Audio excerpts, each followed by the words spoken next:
50 miles east of Los Angeles is the largest county fairgrounds in the country. But for 5 days in February, it's Mecca for drag racing fans. 60,000 strong, they come to the Winternational Drag. Hello, everyone. I'm Chris Economaki. Behind the main grandstands here at Pomona, to reflect one of the major points of interest that drag racing holds for spectators. For only in drag racing can a fan get up whenever he wants, walk out of the stands and into the pit area. In today's case, a 200-acre one that amounts to an exotic car show and an automotive bazaar. And once in the vast pit and staging area, the fan can eyeball the competing cars, the crews, the drivers, the girls, have a beer, get an autograph, think about perhaps buying a car. For it is this openness that has helped make drag racing one of the most popular forms of motorsports in the country, with an annual spectator turnout of 5 million. And they're all here for the 20th anniversary running of the National Hot Rod Association's Winternationals, with $410,000 in prizes at stake and over 600 entrants seeking fame and glory as they try to make time stand still. As the work continues in the funny car pits, we turn our attention to Pro Stock, the finals, which match world champion Bob Glidden here in the left lane, a 5-time world title holder. A little the edge is taken off this event because Lee Shepard, his arch rival, red-lighted in the quarterfinals.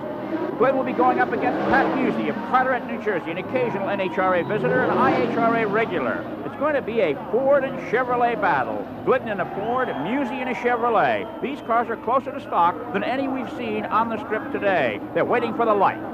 They inch into the staging area, and reaction time comes into play here now, waiting for the light again.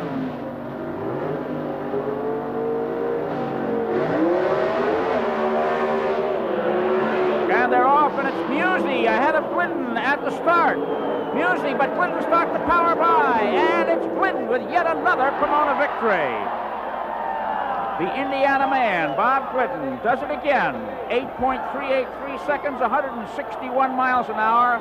And pro number 1 on the side of his car is an adequate description for this man who has pro stock category and drag racing mastered for so many years. 9. In the blue car, he'll be in the near lane against Dale Foley in the red car. This is a repeat of the pairings of the National Funny Car Eliminations held last year in Indianapolis. Should be quite a race. They're both backing up now. Buster Couch lining them up. Foley on the outside. There they go. Foley gets the start. But he begins to lose traction here. See the smoke coming up, and McCullough's going to catch him. I believe McCullough does it. He's the winner. 6.68 his time, 215.82 miles per hour. 8. On the grounds is talking about Ladies' Day at the drag. Shirley Muldowney, the only 2-time world champion, all set for her semifinal, and Lucille Lee, a secretary, has made the semifinals. Back in Pomona, California, where the sky is clouding up. Shirley Muldowney and Jeb Allen, Dick LaHaye and Lucille Lee, 2 men, 2 women in the semifinals. And here comes one of the coolest professionals in all of drag racing, Shirley Muldowney. No drag racer other than Shirley has ever won 2 world championships. She's on her burnout. It looks as though we may well have an all-girl final. And earlier, I talked to Shirley about the prospects of such an event taking place here today. I think that's great. I think it's really good for the sport. What I see out of Lucille, I like. And it would be different, wouldn't it? I don't plan to lose it, though. Well, of course, before she would get a crack at Lucille Lee, she must first dispense with this man, Jeb Allen, 27 years old, just back from a tour of racing in Australia, the winner of this event last year, the Winternationals last year. So, 2 world champions facing off against each other, Shirley Muldowney and Jeb Allen. And everyone is on the qui-vive. They're rooting for an all-girl final in the grandstands here. A record crowd, 61,000 so far for the meet. And Shirley lifts up the front wheels, but outraces Allen at the start. And Allen shuts off, and it's an easy one for Shirley. She clocked 5.872, an under 6-second run, despite the fact that Allen slowed. 242.58 miles an hour. And Shirley Muldowney goes to another final round. Will she have a female opponent? Well, here's her crew, obviously delighted. Ron Tobler is her chief mechanic, and her son, John, works on the team. Shirley, a quarter of a mile away, is obviously delighted, but now there's very little time to get ready for the final. And here's the remarkable Lucille Lee, a Long Beach, California secretary who last summer told her boss, who owns his car, that she thought it would be fun to drive his car. So he took her down to the drag strip, put her in it, and gave her some runs which were critiqued. Then she went to the U.S. Nationals in Indianapolis, and lo and behold, set fast time on opening day. Now here in her second professional drag race, she has made the semifinals. Everyone is talking about Lucille and Shirley, and I asked her about a rivalry between herself and Miss Muldowney. No, I really don't consider her my rival at all. I think she inspired me to do this myself. If we're both in the finals, then it's going to be a good race. Lucille, you have one sort of an advantage in that all the other drivers, with the possible exception of Shirley, are in the bowels of the engine. They've got their sleeves rolled up, they've got wrenches and tools in their hand, and they're concerned and they're working. It may be tiring, but it also may keep their mind off the next round. You're just standing here watching the work. Would you rather be working on the car? No, I don't know anything about the car. Well, of course, for years it was considered absolutely necessary to know everything you could mechanically about your car. Now Lucille comes along and maybe there's a new way. Well, she's proven that you don't have to understand automobiles to make the semifinals. Dick LaHaye, a 20-year veteran with only one national win to his credit, coming up against the 4-month veteran, Lucille Lee. LaHaye won 2 years ago in Englishtown, New Jersey for his only national triumph. We wait now for the green light to see whether the final will hold two women, and they're off, and Lucille smokes some tires, and LaHaye goes down, and he'll mix with Shirley Muldowney when it's all over. And Dick LaHaye takes the clock at 5.930 seconds, 234.98 miles an hour to go against Shirley Muldowney in the top fuel final. Army wagon, as the nitroglycerin-based fuel makes the exhaust flicker. Mike Miller, who has never won a title, is a contemplative man whose nerves, ability, and confidence are under severe test as he faces his last 6-second eternity of the day. 13,600 to win, 4,500 to lose. And Miller in trouble early as Perdum streaks for the line to win the title. Poor Mike Miller, a top driver, but just can't seem to get that first national win. Let's have another look. Off the line, Miller's car suddenly veers sideways. He's trying to gain control. He crosses the line. That's a disqualification, but he'd lost the race already as Perdum's car, like it's on rails, pops the chute, and another title for the Snake. Here it is from another angle, and there's Miller having trouble maintaining control of that high-powered car. The strike of the Snake, 6.243 seconds, 226.7 miles an hour. 6. Now we come to a new category in professional head-to-head racing. NHRA competition this year, they call it the Pro Comp. The automobiles are determined for this category on the basis of weight, fuel, and engine displacement. And you'll see different kinds of cars running here. You'll see some dragsters, the rails, and you'll see some funny cars, but they will run head-to-head, and their position really here determined by the fact that they are the quickest in what we used to know as the old competition eliminated class. And right here we have Dale Armstrong running on the power side or nearest to you against Brad Anderson. And it is the dragster of Dale Armstrong who pulls it out at the top end to win in the semifinals in 6.99 seconds. So the pro competition eliminated class proving to be very popular here because of the disparity in the types of automobiles that are being used, but their performance is very comparable, thus they're running head-to-head.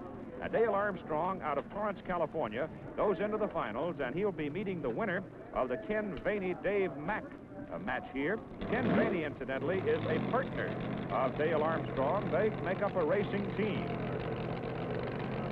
Dave Mack of Monrovia, Maryland, is still sitting back there on the roller trying to get his dragster started, and he's having very little luck with it. Hey, Superstars comes back tomorrow, returns over most of these ABC stations at 2 Eastern, 1 Central, and Pacific time. And you'll see the stars from the winter sports: hockey, skiing, skating, and bowling. The final qualifying round for the Superstars tomorrow over most of these ABC stations. And now Dave Mack is unbuckled. He's getting out of it. They cannot get his car started. He is eliminated from the competition, so the veteran from Monrovia, Maryland, disappointed, obviously, and he is being rolled away from the strip here at the Los Angeles County Fairgrounds. So Ken Vaney, the partner of Dale Armstrong, is moved up on the start line, and he will take a solo run to move into the finals of the pro competition. eliminator class, a new one that has everybody talking here at the NHRA season opener. Ken Vaney running pretty hard in that funny car because the low ET of this round gets the choice of lanes for the next round. But Dale Armstrong's going to have his choice in the finals against his partner, Ken Vaney. Now, Pro Stock final time coming up now. That class that is so difficult to excel in because of the complicated rules that prevail. But this year the rules have been eased somewhat. All cars must weigh 2,350 pounds and have 500-inch engines. Here's the world champion, Lee Shepard, his rival Frank Iaconio. Both are in Chevrolet Camaros, so it should be an even match. Shepard in the near lane, Iaconio in the far lane as they come to the staging area, ready to go down the quarter-mile strip, shooting for $12,000. And they're about ready to go. And go they do. It's very close. With Iaconio starting to pull ahead. Tremendous horsepower. Puts Iaconio over the line. 7.835 seconds, 174.08 miles an hour. And the new rules have made Pro Stock an extremely fast category. Okay, let's go back now and take another look on that win by the Easterner. Partway down the strip, Iaconio's yellow car starts to surge ahead. Great horsepower, getting it all to the ground, and he wins by several car lengths, a wide margin in drag racing. And they gather up the parachute. Frank Iaconio prepares to get out of the car, thinking about that. One of the big events of the day, the finals of the Pro Stock. For the winner, $13,325. There are two finalists. That is Don Grothier in the darker car, and the white car is Bill Jenkins, who qualified 17th. Grothier qualified 4th. The crowd is all up. This is one of the most popular events, and here we go. They're up. Looks like Jenkins got the start. Grothier's coming at him, though. It's a very close race. It could be anybody's race. Here they come to the final, and it is Bill Jenkins comes across just ahead of Don Grothier. A very popular win, as he is in a small, light car. His time, 9.68. 140.18 miles an hour. That great start won it for Bill Jenkins. Country, Bill Jenkins was the man. His nickname, Grumpy, grew out of his abrupt style of dealing with people who tried his patience. His reputation as the master wizard of engine tuning came from his remarkable success on the track. Jenkins' competition signs were familiar sights on Chevrolets during the mid-60s. In 1965, Grumpy was responsible for 35 national records, either as a driver or engine tuner builder. A strong-willed genius, Jenkins elevated stock car racing in the mid-60s to an art form. In 1969, partly because of a desire for new creative challenges, Jenkins, Nicholson, and Sox created a heads-up, no-breakout match race series called Super Stock.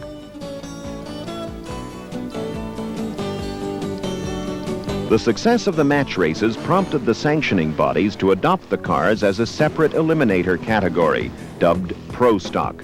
By 1972, a specialized breed of cars was developed especially for the new class. The first Pro Stock cars were really converted A-modified stock cars. Soon the cars had tubular frames, sophisticated suspensions, and special clutchless 4-speed transmissions. Now for the moment of truth, the matchup between Shirley Muldowney and Connie Kalita. Until a few seasons ago, racing partners and romantically attached. Then a bitter breakup. We talked to Connie. Connie, everybody's talking about the finals. You know, they say old girlfriends are trouble, and if anybody knows Shirley's weak spots, you do. How do you rate her as a competitor? She's excellent. She's excellent. She's a good driver, and Ronnie, her mechanic, you know, I spent a couple years with him, too, when we worked on Shirley's car, and he's excellent, too. That's a good piece of equipment over there to race against. You going to beat her? We'll try. And what did the female lead in this dramatic scenario have to say moments before the start? You ready for him, are you, Shirley? Sure, Chris. Not afraid of him one bit. You asked for him earlier, and you got him now. What are you going to do with him? Put him away. Put him away. She sounds a lot tougher than she looks.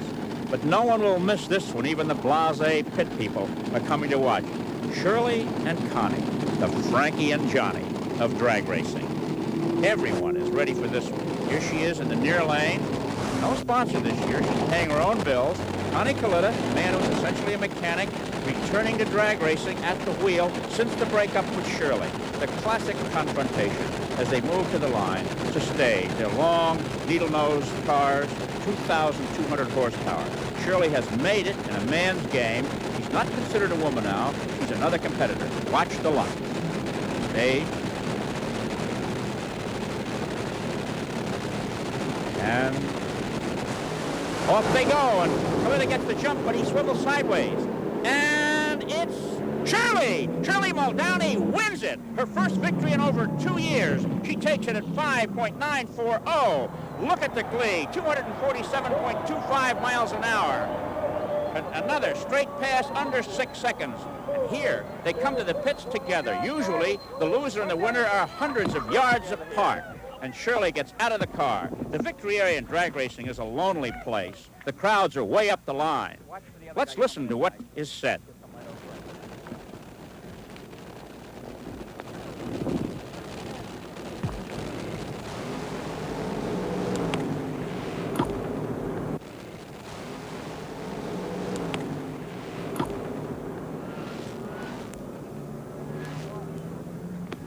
Oh, what a wind-up to a great drag race. And a couple of old friends here at the end of the run. Shirley Muldowney, the winner, and Connie Kalita, who gave her a great race.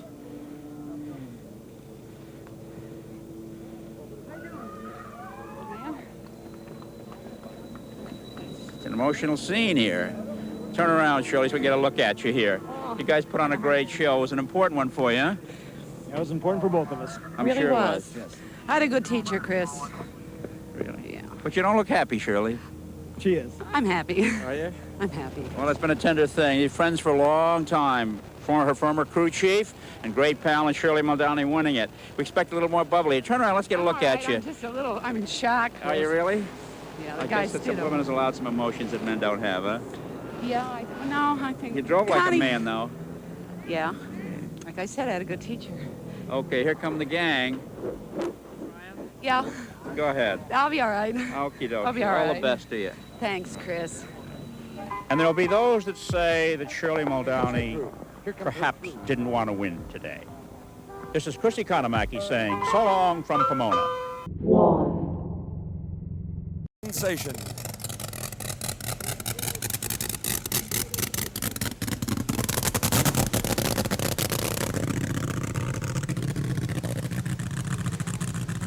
It would appear, Steve, that Garlits will have a free run at Top Fuel Eliminator. What a shame. After the sensational racing we've had, Larry Bowers and Kenny Safford not able to make the call. And it must have really been serious, because any Top Fuel owner in the pit area would have loaned them an engine, and you can change them in about 45 minutes. So it must have been something they discovered at the last minute. So we're sorry to say we're going to climax the Winternationals. And look at Garlits. He's already shaking hands, and he hasn't left the starting line. From Seffner, Florida. And believe me, after this win and this new rear-engine dragster, he's the undisputed king.